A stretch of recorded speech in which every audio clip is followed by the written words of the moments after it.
Mesdames et messieurs, les journalistes, merci d'être venus au siège de la chaîne. Comme je disais tout à l'heure, après si tant de temps.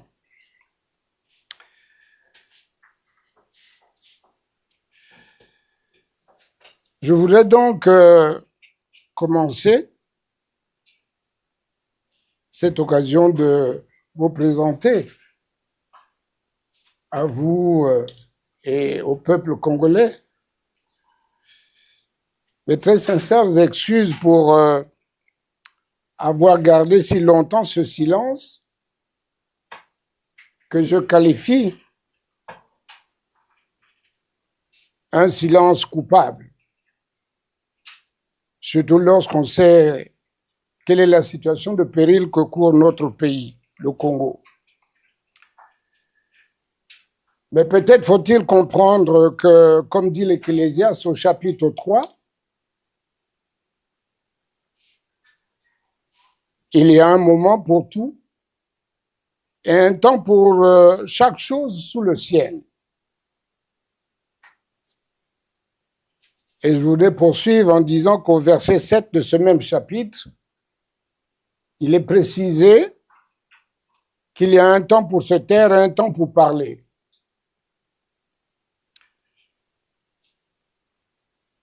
Cela dit, nous nous retrouvons ce jour à l'occasion de cette conférence de presse pour évoquer ensemble deux faits majeurs de l'actualité nationale, à savoir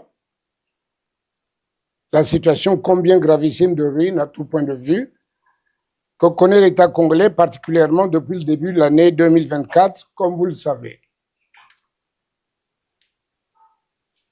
Cette situation de ruine intervient quelques années seulement après l'annonce du gouvernement par la voix d'un ministre des Finances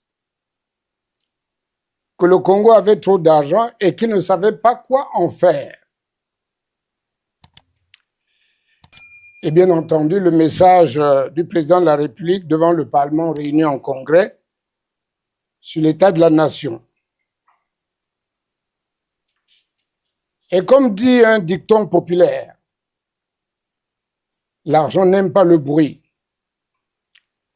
Il me fallait donc garder le silence et laisser le gouvernement à la manœuvre pour atteindre l'émergence en l'an 2025, c'est-à-dire dans moins d'un mois. Malheureusement, comme on le voit, ce pouvoir travaille pour ruiner le pays, l'endetter, le déstructurer et rendre les Congolais totalement dépendants et mendiants dans le seul but de conserver le dit pouvoir.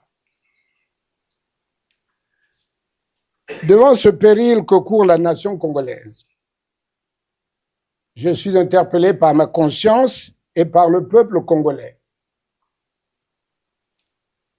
C'est la raison pour laquelle je tiens cette conférence de presse dont le titre est tristement évocateur de l'impasse dans laquelle se trouve malheureusement notre pays. Je l'ai intitulé à juste titre « L'État congolais est en pleine ruine ». Pour aborder cette question, ma réflexion s'articule en trois parties. La première partie mettra en relief 1. Le constat d'une situation inédite et très alarmante de ruine que traverse actuellement l'État congolais. 2. Le message sur l'état de la nation prononcé par le président de la République à l'occasion de la commémoration de la journée de la République le 28 novembre dernier. La deuxième partie énumérera quelques causes de cette ruine et enfin la troisième partie explorera quelques pistes de solutions que je qualifie d'urgence nationale. Mesdames et messieurs, après vous avoir énoncé les matières que je vais aborder dans cette conférence, je voudrais vous inviter à présent à faire avec moi le triste constat d'une situation inédite et très alarmantes de ruines que traverse actuellement le pays. Mais avant tout, je voudrais faire un petit rappel historique pour vous rafraîchir la mémoire. Je l'avais déjà dit, et je le redis encore aujourd'hui, l'heure est extrêmement grave.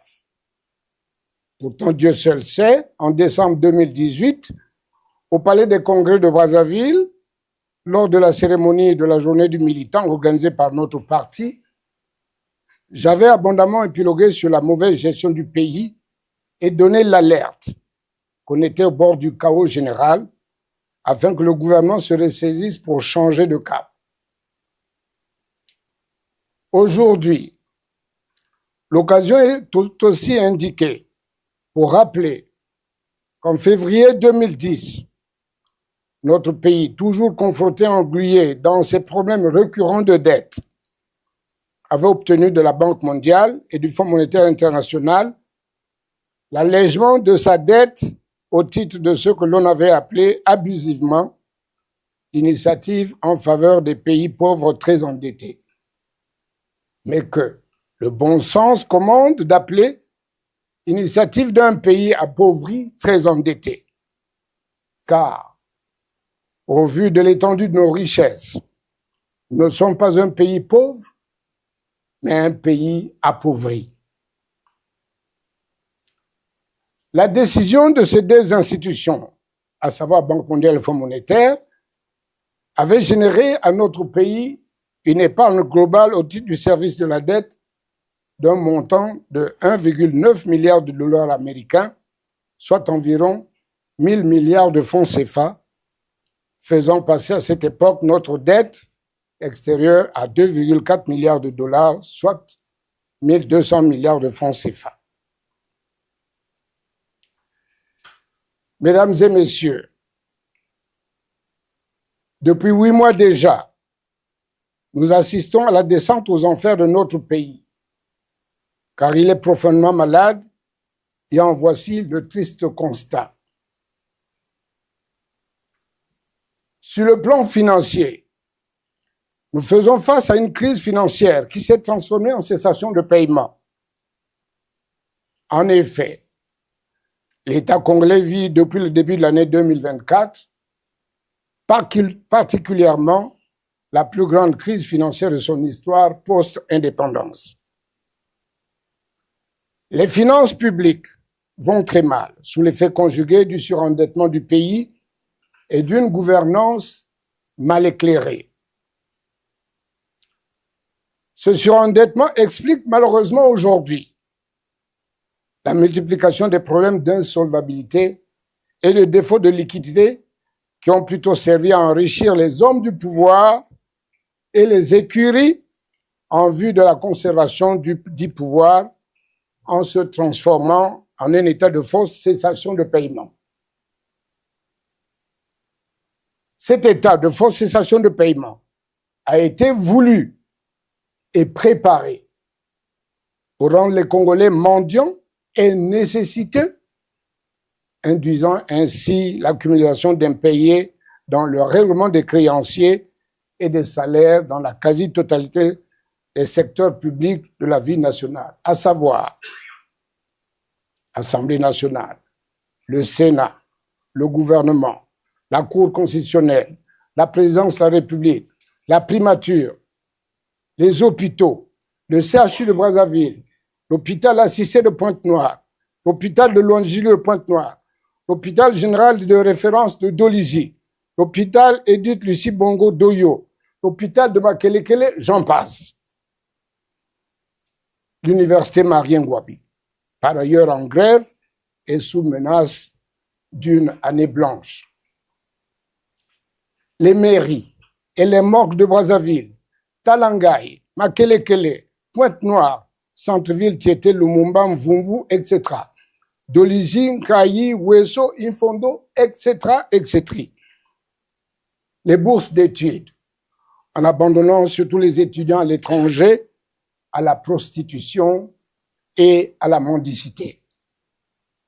Les pensions de retraite, les travailleurs du chemin de fer et des ports de Brazzaville d'Oyo, la STPU, de Brazzaville et de Pointe-Noire.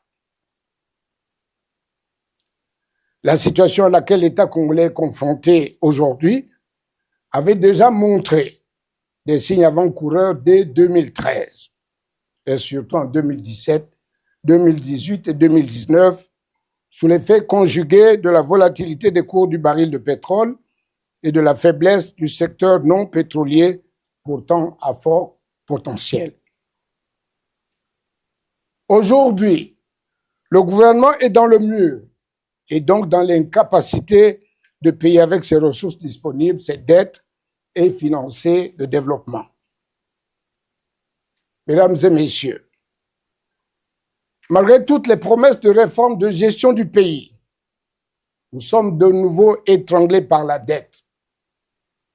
Selon le FMI, la dette publique du Congo a explosé et était évaluée à 8 508 milliards de francs CFA en 2023, soit 99% du produit intérieur brut. Et dans un pays dont le gouvernement est champion toute catégorie dans la dissimulation, notre dette peut avoisiner les 10 000 milliards de francs CFA en 2024. Cette fausse crise financière est tellement aiguë que la crédibilité du Congo est sérieusement mise à mal auprès des bailleurs de fonds. Comme pour les anciens gouvernements, j'émets encore de sérieux doutes sur la capacité de ce gouvernement à mettre de l'ordre dans ses finances publiques, surtout avec les désaccords et la mésentente entre le ministre des Finances et le ministre du Budget, chacun travaillant pour son écurie, au lieu d'être un gouvernement solidaire qui doit travailler pour le Congo. Cela se ressent d'ailleurs dans les nominations, notamment dans les directions des impôts, des douanes, du trésor public, où on confirme et on élève les fonctionnaires indélicats, consacrant en gros le laxisme et l'impunité. L'agence de notation financière Standard & Poor's a même émis de sérieux doutes sur la capacité du gouvernement à mettre de l'ordre dans ses finances publiques. Sur le plan économique, malgré le slogan creux de la diversification de l'économie, notre situation est structurellement fragilisée parce que nous dépendons d'un secteur pétrolier qui n'a jamais été à l'abri des contingences du marché international. Par ailleurs, les pressions inflationnistes qui persistent en raison de l'augmentation du prix du carburant et au cours de l'année 2023, des ruptures intempestives du même carburant et d'électricité compliquent sérieusement les choses. Du point de vue du contexte social, ces répercussions inflationnistes sur la quasi-totalité des produits de consommation ont rendu la vie extrêmement chère, que 90% de la population, notamment en ville, ne peuvent s'offrir qu'un modeste repas par jour. Par ailleurs, la crise structurelle de l'emploi, vécue par de nombreux jeunes Congolais, le gouvernement préfère relever l'âge d'admission à la retraite, ce qui ne permet pas à ces jeunes d'accéder à la vie active tout en les maintenant sous dépendance, moyennant t-shirts et petits subsides, particulièrement au moment des campagnes électorales, dont la ruse consiste à les faire vivre de faux espoirs par des slogans creux tels que l'année de la jeunesse, l'agriculture priorité des priorités, l'autosuffisance alimentaire en l'an 2000, l'émergence en l'an 2025, etc. Le contexte politique et démocratique, quant à lui, a toujours été malsain. Le pouvoir en place, refusant l'alternance à travers une institution électorale partisane et inféodée au pouvoir. Une loi électorale tout aussi partisane, de faux recensement de la population et donc forcément un faux corps électoral le rejet depuis 2015 de la biométrie pourtant actée lors du dialogue politique de Sibiti en 2015 et confirmé à Madingo en 2020 et à Ouando en 2022. Pour ce qui est du contexte institutionnel, il faut relever que l'autorité de l'État est bafouée en permanence, que la corruption a été institutionnalisée et qu'en tout état de cause, ce sont des individus qui dictent leurs lois en s'accordant impunément des passe-droits. Il est aussi malade parce que toutes les institutions de la République affichent un laxisme chronique alors qu'elles devraient constituer parfois des contrepoids à l'action du gouvernement, non pas avec la volonté de nuire, mais avec celle de l'aider à mieux faire. Le clou de la démonstration de l'aventure de ce gouvernement, au demeurant pléthorique, a été la prise de la décision purement politicienne, incohérente et inopportune du redécoupage territorial qui crée 3 nouveaux départements à un moment où on prêche la réduction du train de vie de l'État. Cette décision va malheureusement occasionner des dépenses d'équipement de ces entités, des frais de gestion administrative et financière des 3 départements et 3 communes, des indemnités pour 3 préfets, des sous-préfets, des frais de gestion des 3 conseils départementaux et leurs conseillers, des frais de gestion des 3 conseils municipaux et leurs conseillers, des indemnités pour les députés et les sénateurs et d'autres charges.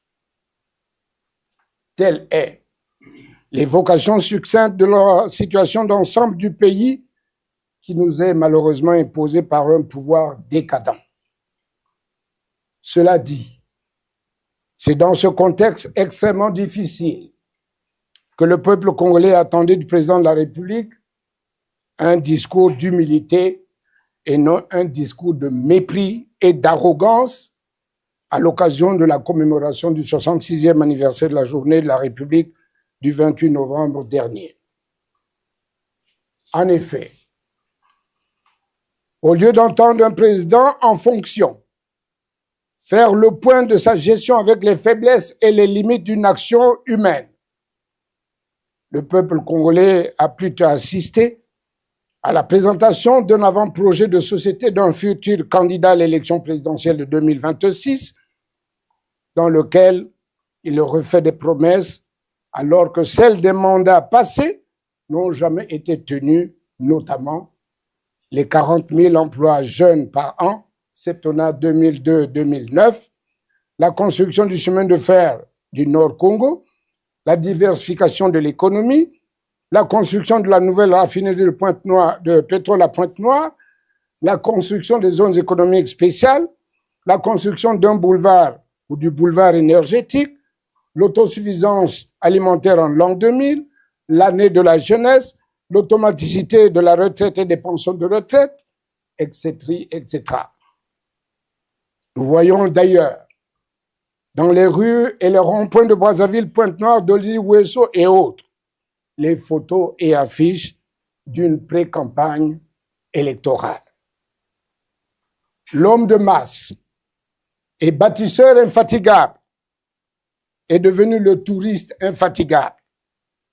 Il dépense l'argent de la République dans ses voyages, les villégiatures et les fêtes de famille, qui finissent par ailleurs non pas des investissements productifs, mais des investissements de prestige comme les 2 tours jumelles, le Centre international de conférence de Kintélé, les palais présidentiels des chefs-lieux des départements, dans les chefs-lieux des départements, les aéroports, alors qu'il n'a même pas une petite compagnie nationale d'aviation.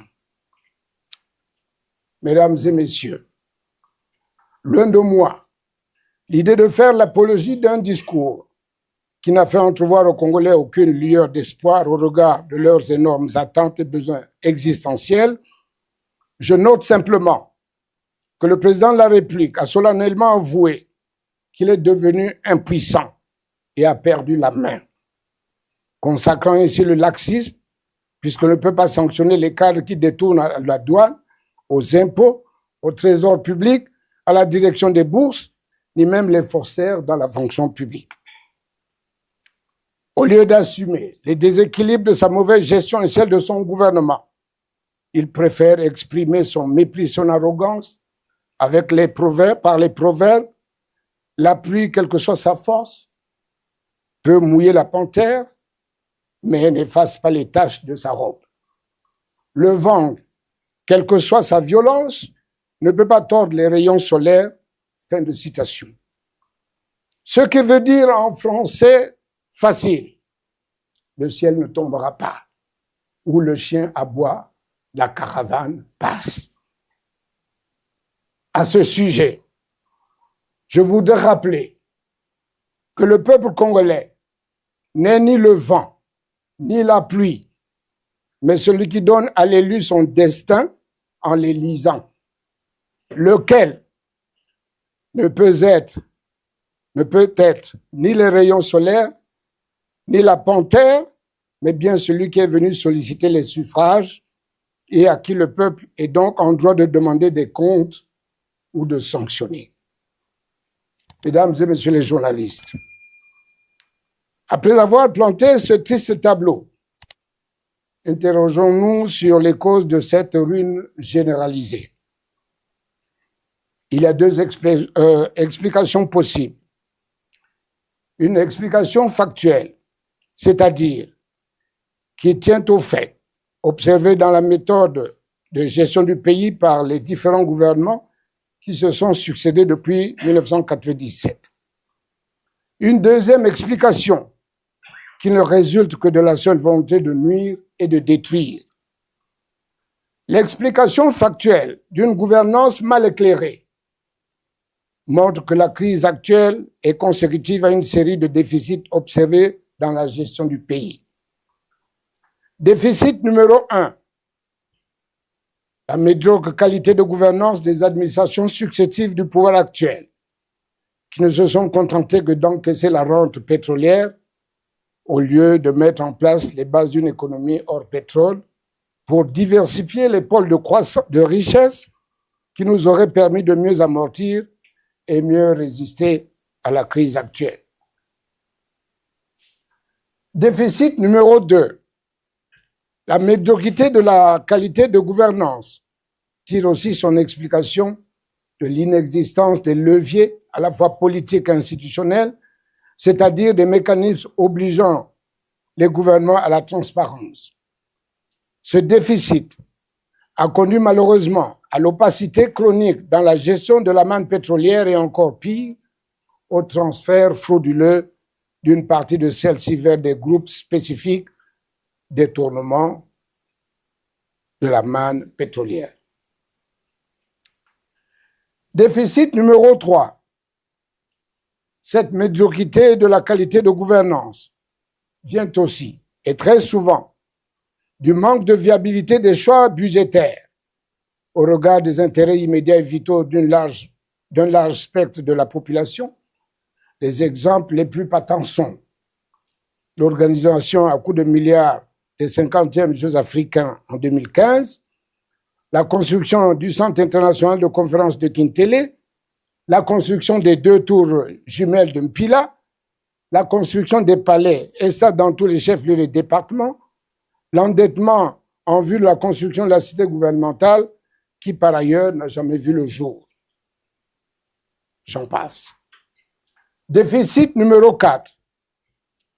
Cette médiocrité de la qualité de gouvernance procède aussi de l'incapacité chronique de nos gouvernants à anticiper les problèmes liés à la gestion d'un pays.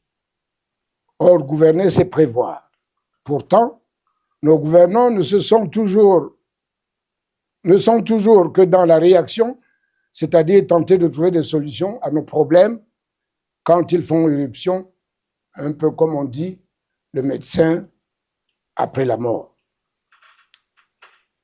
Pour ce qui relève de la deuxième explication, celle de nuire et de détruire, les hypothèses sont les suivantes.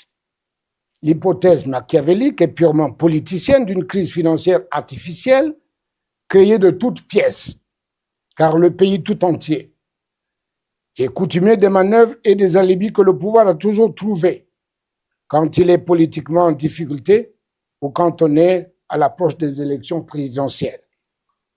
On nous invente des dialogues ou des concertations politiques.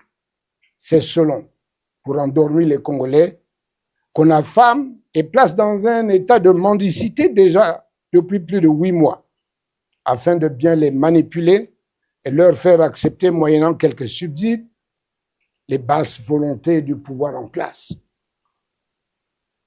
Reste alors l'épineuse question de la pérennisation du pouvoir et de la succession.